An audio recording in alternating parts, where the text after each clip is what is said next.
Hello every one. ഇന്നത്തെ ഈ വീഡിയോയിൽ മണിപ്പൂർ ഇഷ്യൂ എക്സ്പ്ലെയിൻ ചെയ്യാനാണ് ഉദ്ദേശിക്കുന്നത്.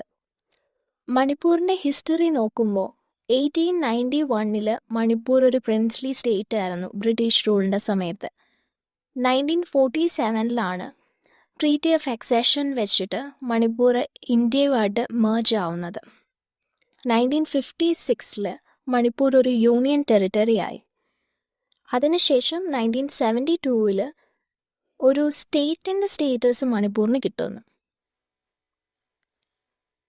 മണിപ്പൂരിൽ പ്രിഡോമിനൻ്റ്ലി മെയ്റ്റീസും കൂക്കീസും നാഗാസ് അങ്ങനെ 3 സെക്ഷൻസ് ആണുള്ളത്. Predominantly Meiteis more than half of the population ഉണ്ട്, അപ്രോക്സിമേറ്റ്ലി 53%.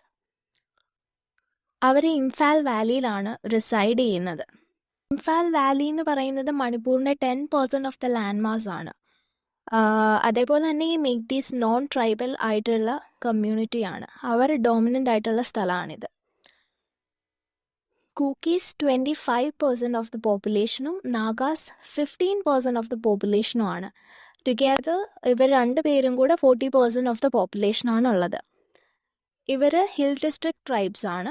മെയ്റ്റീസ് അവരെ തന്നെ ഒരു മാർജിനലൈസ്ഡ് ഗ്രൂപ്പായിട്ടാണ് കാണുന്നത്. ബിക്കോസ് അവർക്ക് അവിടെ ലാൻഡ് വാങ്ങിക്കാനുള്ള ഒരു പ്രൊവിഷൻ ഇല്ല. പക്ഷേ ട്രൈബൽസിന് അവിടെ ലാൻഡ് വാങ്ങിക്കാൻ പറ്റും. അങ്ങനെ ലാൻഡ് അവൈലബിലിറ്റി കുറഞ്ഞു വരികയാണ്.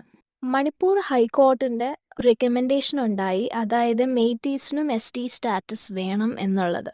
പക്ഷേ ഇതിനെതിരായിട്ടൊരു ട്രൈബൽ മാർച്ച് അവിടെ നടന്നു. അത് all tribal students union of Manipur ആണ് നടത്തിയത്. മെയ്റ്റീസ് ഇന്ത്യൻ യൂണിയനിൽ ചേരുന്നതിന് മുന്നേ തന്നെ മെയ്റ്റീസ് ഒരു ട്രൈബ് ആയിരുന്നു എന്നാണ് അവർ ക്ലെയിം ചെയ്യുന്നത്.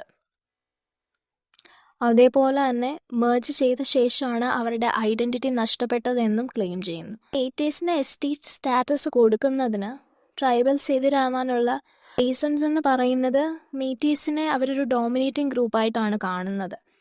അതേപോലെ തന്നെ ST സ്റ്റാറ്റസ് കൊടുക്കുമ്പോൾ അവർക്ക് ജോബ് ഓപ്പർച്യൂണിറ്റീസ് കുറഞ്ഞു വരും. അതേപോലെ തന്നെ അവർക്ക് ഹില്ലി ഏരിയാസിൽ ലാൻഡ് അക്വയർ ചെയ്യാൻ പറ്റില്ല. അങ്ങനെ ട്രൈബൽസ് മാർജിനലൈസ്ഡ് ആയി തീരും. അവിടെ നിന്ന് അവർ പുഷ്ഡ് ഔട്ട് ആയി തീരും എന്നാണ് അവർ വിചാരിക്കുന്നത്.